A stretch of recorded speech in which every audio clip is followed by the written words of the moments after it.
예, 교회가 무엇입니까? 하고 누가 여러분에게 질문한다면 아마 뭐 이렇게 쉽사리 대답하기 어려운 분들도 계실 거예요. 교회가 뭡니까? 하면 우리가 대답을 잘 못할지라도 교회 때문에 우리가 어떤 일을 겪는지는 얘기할 수 있죠. 교회 때문에 기뻐하기도 하고, 교회 때문에 슬퍼하기도 하고, 교회 때문에 위로를 받기도 하고, 교회 때문에 고통을 겪기도 한다는 것입니다. 왜 그렇습니까? 오늘 바울이 그 이유를 설명해 주는 것이죠. 교회는 한 몸이기 때문에 그렇다는 겁니다. 교회 다양성과 통일성에 관해서 이토록 적절한 비유는 없습니다. 교회는 그리스도의 몸이다. 우리의 몸에 비유한 이 비유야말로 우리가 교회를 이해하는데 가장 탁월한 비유라는 것을 알게 됩니다.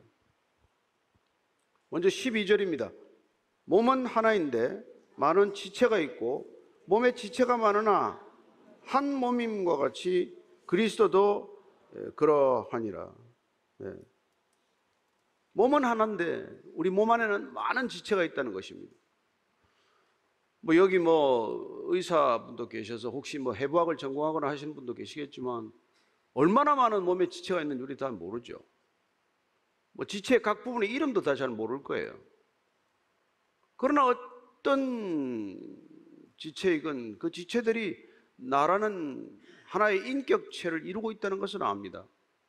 그래서 우리가 뭐 어디가 한 군데 아프더라도 예를 들어서 뭐 손이 아프다거나 위가 아프다거나 그럴 때도 내가 좀 아프다, 내 몸이 좀 아프다, 또 혹은 내가 지금 요즘 좀 몸이 편찮다 이렇게 말하는 것이죠. 왜냐하면 우리 몸의 각 지체가 곧 나고 그 한 지체 하나하나가 나의 몸일 뿐만 아니라 나의 몸 전체가 또 나라는 인격과 하나가 되어 있기 때문에 우리는 그렇게 표현하는 것이죠. 내가 아프다라고 말해도 틀린 말이 아닙니다. 아니 당신 위장만 아프다며 그렇게 따질 일은 아니죠. 그 지체가 곧 우리 몸 안에 비록 속해 있지만 그 몸이 곧 나라고 하는 것, 나라고 하는 인격이 몸의 각 지체나 몸에 통일성을 부여하고 있기 때문에 그런 것이죠. 13절입니다. 우리가 유대인이나 헬라인이나 종이나 자유인이나 다 한 성령으로 세례를 받아 한 몸이 되었고 또 다 한 성령을 마시게 하셨느니라. 여러분 한 몸이 되었기 때문에 그리스도도 우리를 한 몸으로 이루셨기 때문에 그래서 유대인이나 헬라인이나 종이나 자유인이나 다 함께 우리가 예배를 드릴 수 있다는 것이죠. 또 전혀 우리가 함께 할 수 없는 사람들이 한 성령으로 성령 세례를 받았기 때문에 이렇게 같이 예배를 드리는 거예요. 우리야 뭐 다 한국 사람들이고 또 뭐 서울에 사는 사람들이 하기 때문에 이렇게 예배를 드리지만 초대교회는 헬라인이나 유대인이 어떻게 한 자리에서 예배를 드리겠어요? 그런 일은 일찍이 없었습니다. 어떻게 종과 자유인이 한 자리에 앉아서 대화를 나눌 수 있어요? 그런 일 없었습니다. 어떻게 여자와 남자가 한 공간에서 함께 예배를 드릴 수 있었습니까? 그런 예배는 없었습니다. 교회라는 이유로, 교회가 그리스도의 몸이라는 이유로 그렇게 다 함께 모여서 예배를 드릴 수가 있었던 것이죠. 따라서 그런 헬라인이나 뭐 유대인이나 또 종이나 자유인이나 남자나 여자나 하는 이런 다양성에도 불구하고 하나의 통일성을 이룰 수 있는 한 교회 공동체를 이룰 수 있었던 것은 오직 한 성령으로 다 같이 성령 세례를 받았기 때문에 한 성령 공동체가 되어서 이 세상에 충격을 주는 그런 모습이 드러난 것이죠. 어떻게 저들은 저럴 수가 있나? 어떻게 전혀 다른 인종들이 모여서 예배를 드리나? 그런 정말 궁금증을 불러일으키는 그런 공동체가 된 것이죠. 여기 보니까 한 몸이 된 까닭은 한 성령을 마시게 하셨다 이렇게 표현하고 있습니다. 바울은 지금 우리가 한 성령을 마셨다라고 표현하고 있어요. 여러분들이 성령을 마셨습니까? 지금 바울은 그렇게 표현하고 있어요. 어쩌면 예수님께서 사마리아 우물가 여인에게, 목마른 여인에게 내가 이 생명의 샘물을 먹으면, 마시면 다시는 목마르지 아니할 것이다, 그렇게 말씀하신 것을 염두에 두었겠죠. 초막절에 성전에 올라가셔서 누구든지 목마른 자는 와서 내게서 마시라, 그런 말씀을 기억하기 때문에 성령을 가리키는 이 물을 마시라고 하는 것은 곧 성령을 마시라고 하는 것과 동일한 표현으로 지금 우리에게 소개를 하고 있는 것이죠. 우리가 동일한 성령을 다 마셨다면 그때 우리는 비로소 한 공동체를 이룰 수 있다는 것입니다. 여러분, 사람 둘이 어떻게 하나가 됩니까? 하나 되는 법이 어디 있어요? 결혼한다고 하나 됩니까? 부부라고 하나가 됩니까? 형제라고 하나가 됩니까? 친구라고 하나가 됩니까? 시간 지나고 보면 결국 하나 안 된다는 것을 우리가 확인할 뿐이죠. 오래 살아보니까 결국 우리는 남이네, 우린 다른 사람이네, 죽을 때 각자 가는 존재구나, 그런 걸 결국 우리가 알게 되는 것이죠. 따라서 서로 다른 두 인격이, 두 인간이 하나 될 수 있는 길은 오직 한 성령을 마시고 한 그리스도 안에서 우리가 함께 거할 때, 오직 그때 비로소 하나가 될 수 있다는 것입니다. 이게 교회의 능력이요, 교회의 신비라는 것이죠.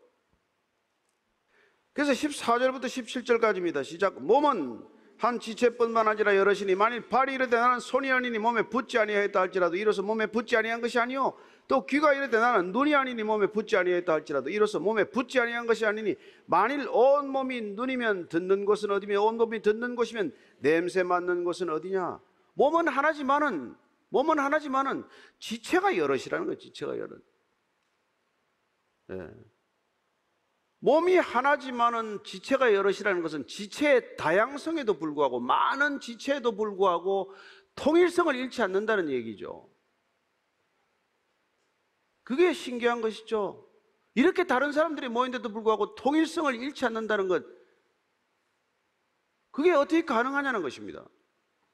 세상도 다양한 존재에도 불구하고 다양한 능력들을 하나의 목적을 위해서 연합하고 결합시키는 수단들이 있어요. 돈이면 그런 일이 가능합니다. 돈으로 질서를 만들면 세상 사람들이, 여러분, 돈의 질서, 위력에 눌려서 하나의 통일된 질서를 만들어낼 수 있어요. 권력도 그런 기능을 합니다. 정당이 왜 저렇게 움직이겠어요? 왜 저렇게 한 사람을 위해서 이렇게 일사불란하게 움직이는 조직이 되고 말았습니까? 권력이라는 게 있기 때문에 그렇게 만들 수 있다는 거예요. 이념은 안 그렇습니까? 예. 군대도 여러분 폭력적인 권력을 가지고도 하나의 질서, 거대한 질서를 만들어낼 수 있는 것이죠. 그러나 교회는 그렇지 않다는 것입니다. 교회는 무엇 때문에 하나 됩니까? 성령으로 하나 된다는 거예요. 자발적으로 하나 된다는 것입니다. 모든 사람들이 각자 성령에 충만할 때 누가 지시하지 않아도, 명령하지 않아도, 권력으로 컨트롤하지 않아도 거기에 하나님의 질서가 드러난다는 것이죠. 그래서 지체는 그 다양성 가운데서 개성을 잃지 않습니다. 하나의 자기의 모습을 잃지 않아요. 그래서 그 다양성이 존중될 때 오히려 통일성이 이렇게 드러난다는 것을 말씀하고 계신 것이죠. 여러분, 하나님이 우리가 창조 기사를 보면은 이 많은 것들을, 피조 세계를 만들지 않았습니까? 얼마나 많은 이 다양한 생명체가 지구에 존재합니까? 그러나 그 많은 다양한 생명의 종류에도 불구하고, 그렇게 다양한 생태계가 이렇게 존재함에도 불구하고 지구 전체로 보아서 무슨 문제가 있냔 말이죠. 오직 문제가 생긴 것은 인간의 죄성, 인간의 탐욕 때문에 우리는 지구 생태계에 지속적으로 위해를 가하고, 인간 중심의 통일성을 만들기 위해서 지독한 그런 위해를 가한 끝에 우리는 우리가 살 수 없는 세상을 만들었다는 것을 뒤늦게 자각하고 있지만, 인식하고 있지만 속수무책이죠. 어떻게 이걸 되돌리겠습니까? 우리가 무슨 능력으로? 그러나 이게 다 하나님을 떠나서 인간이 할 수 있다고, 인간 중심의 질서를 만들어 놓은 것이죠. 마치 교각사루와도 같은 짓을 벌인 것입니다. 교각사루란 뭡니까? 소가 이거 머리 뿔난 게 보기 싫다는 거예요. 그래서 쇠뿔을 빼버리다가 소를 죽인 것입니다. 소의 모습을 보고 싶은 대로 내가 원하는 대로 만든다고 쇠뿔을 빼버리다가 소를 죽이는 꼴이란 말이에요. 그게 뭐 발하고 손하고 싸우냐? 다투. 야, 손이 뭐 발 너는 왜 이렇게 맨날 그 냄새가 나니? 발 띄워버려라. 눈이 뭐 맨날 넌 왜 귀 그거 가지고 뭐 하는 거냐고. 귀를 떼어버리라. 그러지 않는단 말이에요. 각 지체는 서로를 존중하고 서로를 의지하고 서로를 귀히 여기지 지체 간에 서로 다투는 법이 없단 말이에요. 우리 몸에 있는 지체가 서로 다투는 지체가 어디 있냔 말이에요. 이 많은 지체들이 다 하나의 통일성, 그 많은 다양성에도 불구하고 하나의 통일성을 이루고 있는 것 아니냐. 그런 걸 하는 거란 말이에요. 그래서 이 피조 세계의 놀라운 통일성을 하나님께서 온 이 지구 가운데, 온 우주 가운데 만드신 그 통일성, 그게 우리의 몸에도 있는 것이고 하나님이 지으신 교회라면 하나님이 지으신 교회 안에도 동일한 질서가 자리 잡게 되는 것이란 말이죠. 근데 뭐가 문제냐? 인간이 어떻게든지 뭐라 그러냐? 젊은이들 표현은 좀 튀고 싶어서 난린 거예요. 좀 사람들 앞에 주목받겠다는 거. 좀 사람들 눈에 드러나겠다는 거. 그러나 18절부터 21절까지입니다. 그러나 이제 하나님이 그 원하시는 대로 지체를 각각 몸에 두셨으니 만일 다 한 지체뿐이면 몸은 어디냐? 이제 지체는 많으나 몸은 하나라. 눈이 손들어 내가 너를 쓸데가 없다 하거나 또한 머리가 발들어 내가 너를 쓸데가 없다 하지 못하리라. 여러분, 이런 일이 일어나면은 몸 자체가 이게 건강을 유지하지 못하는 거죠. 뭐 몸이 다른 한 지체가 다른 지체 너 쓸데없다. 그러면 몸이 건강을 유지하지 못하듯이 교회 안에 있는 여러 가지 은사자들이 각종 은사를 받아가지고 교회를 이루고 있는데 너는 뭐 별로 쓸모가 없다. 너는 하찮다. 이런 은사야말로 귀한 은사지. 이렇게 서로 간에 갈등하고 다투고 서로의 경중을 따지고 우열을 따진다면 그러면 교회는 존재할 수 없죠. 몸이 존재할 수 없는 것과 마찬가지라는 거예요.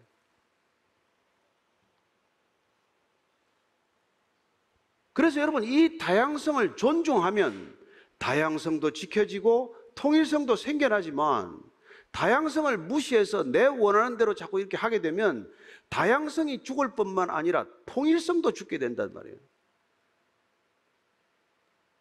그래서 이스라엘 12지파가 가나안 땅에 들어오면 경계를 다 지키도록 하지 않습니까? 그리고 그 지계를 옮기지 말라고 그러잖아요. 근데 인간이 뭐 그 경계를 그렇게 무시한단 말이에요. 우리는 뭐 퓨전이라고 음식도 그냥 경계를 무너뜨려 가지고 온갖 음식을 다 짬뽕을 만들어서 먹기를 좋아하고, 옷도 뭐 그냥 뭐 온통 퓨전을 만들어서 이게 한복인지 양복인지 뭐 아프리카 옷인지 모르게 만들어서 입는 걸 즐기고 하지만 원래 하나님은 경계를 두는 거를 우리에게 가르쳐 주셨어요. 옮기지 말아라. 남자는 남자요, 여자는 여자요, 짐승은 짐승이요, 인간은 인간이지 섞이지 않는다는 거예요. 그뿐만이 아닙니다. 22절에서 25절까지입니다. 시작. 그뿐 아니라 더 약하게 보이는 몸의 지체가 도리어 요긴하고 우리가 몸에 덜 귀히 여기는 것들을 더욱 귀한 것들로 입혀주며 우리의 아름답지 못한 지체는 더욱 아름다운 것을 얻느니라. 그런즉 우리의 아름다운 지체는 그럴 필요가 없느니라. 오직 하나님이 몸을 고르게 부족한 지체에게 귀중함을 더하사 몸 가운데서 분쟁이 없고 오직 여러 지체가 서로 같이 돌보게 하셨느니라. 그뿐만 아니라 몸이 더 약하게 보이는 것들을 더 귀하게 했다는 거예요. 그래서 여러분들이 하나님 앞에서 내가 부족합니다. 주님, 저는 정말 연약합니다. 저는 제가 아는 게 없습니다. 그런 기도를 하나님께서 제일 기특하게 들으시는 것이죠. 그래, 네가 아무것도 할 수 없을 때 내가 일할마. 그리고 그런 사람들을 주님께서는 찾으셔서 세우신단 말이에요. 그래서 하나님이 능력을 주셨다는 걸 알게 하신단 말이죠. 저 사람 원래 그런 사람이 아니었는데, 아니 뭐 어떻게 어느 날 보니까 아니 말을 더듬다가 뭐 말을 저렇게 잘할 수가 있냐, 저렇게 아무 능력도 없는 것 같은 사람이 어떻게 저렇게 남들을 저렇게 위로하는, 다른 사람들을 저렇게 세워주는 그런 사람이 되었냐? 그런 얘기를 듣는 것이죠. 그래서 오늘 25절 보니까 몸 가운데 분쟁이 없다. 곧 그리스도의 몸인 교회 안에도 분쟁이 없다. 분쟁이 있을 수 없다. 그게라는 것이죠. 그 고린도 교회 교인들이요, 그 분쟁이 있다는 건 지금 교회됨이 깨어진 거다. 교회 하나됨이 깨어졌다는 것은 교회의 본질을 잃어버린 거다. 교회는 사람이 여러분 드러나기 시작하면 순식간에 교회 본질을 잃어버리게 됩니다.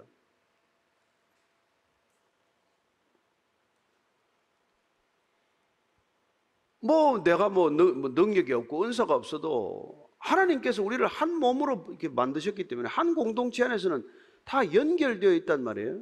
나한테 그런 은사가 없어도 그 사람의 은사를 통해서 나도 도움을 받는 것이고, 또 이 사람의 이런 은사를 통해서 모두가 연결되어 있기 때문에 서로가 서로에게 의지하고 있는 거란 말이죠. 예. 귀나 코나 입이나 이게 다 서로에게 의지하고 있는 거 아니에요? 눈이 앞을 못 보면 어디를 가겠으며, 소리를 듣지 못하면 어떻게 우리가 판단을 하겠으며, 냄새를 맡지 못하면 우리가 어떻게 음식을 분별하겠냐 이 말이죠. 그러니까 분쟁이 있을 수 없다. 다 연결된. 그렇다면 우리는 내가 은사가 있고 없고를 한탄하거나 근심하거나 원망하거나 부러워할 일이 아니라, 우리는 어떻게 반응하면 됩니까? 다른 사람들의 은사나 그게 여러분 로마서 말씀이란 말이죠. 그죠? 로마서 12장 15절입니다. 같이 읽습니다. 시작. 즐거워하는 자들과 함께 즐거워하고 우는 자들과 함께 울라. 즐거워하는 자들과 함께 즐거워하고 우는 자들과 함께 우는 공감, 그게 한 몸의 특징이란 말이에요. 그래서 저는 손톱 밑에 가시가 들어가면 온 몸이 아파요. 발목이 부러지거나 접질려면 온 몸이 아프다고요. 한 몸이니까. 우리가 정말 교회라면 한 형제가 아프면 다 아픔을 느끼는 거예요. 그런데 이렇게 사람이 많아지면 누가 이름을 압니까? 누가 누군지를 압니까? 그러니까 교회 본질을 지키기가 어렵단 말이에요. 그래서 이런 교회는 교회가 어디가 교회입니까? 여러분들이 같이 서로 이름을 알고 같이 함께 기도하고 서로 함께 울고 웃는 그 작은 통독반이 그게 교회란 말이에요.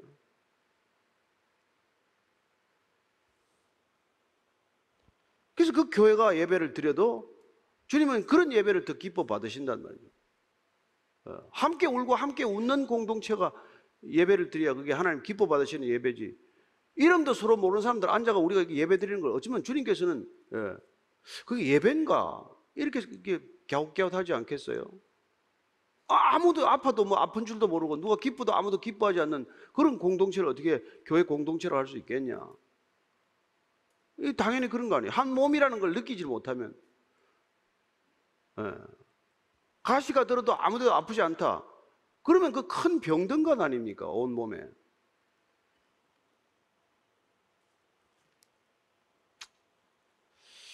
그래서 주님께서 정말 교회 공동체란 것은 서로 이게 한 지체가 되었다는 것을 확연히 분명하게 이렇게 느끼는 거란 말이에요. 알 수 있는 거란 말이죠. 그래서 26절 27절입니다. 시작. 만일 한 지체가 고통을 받으면 모든 지체가 함께 고통을 받고 한 지체가 영광을 얻으면 모든 지체가 함께 즐거워하느니라. 너희는 그리스도의 몸이요 지체의 각 부분이라. 이렇게 말하는 것이죠. 정말 교회라면은 한 지체가 고통을 받으면 다 같이 고통을 받는다고 말합니다. 그래서 우리가 무슨 아시아 이게 아프리카나 어디 이런 중동 땅에 교회가 박해를 받는다. 그렇게 무슨 교회가 이렇게 어려움을 겪고 있다는 소식을 들으면 우리가 왜 같이 기도합니까? 왜 우리가 온 열방을 놓고 기도를 합니까? 한 공동체, 한 몸이기 때문에 그렇단 말이에요. 모든 교회가 다 하나님의 몸이다, 그리스도의 몸이라고 하는 그 생각이 있기 때문에 우리가 기도를 하는 거란 말이죠.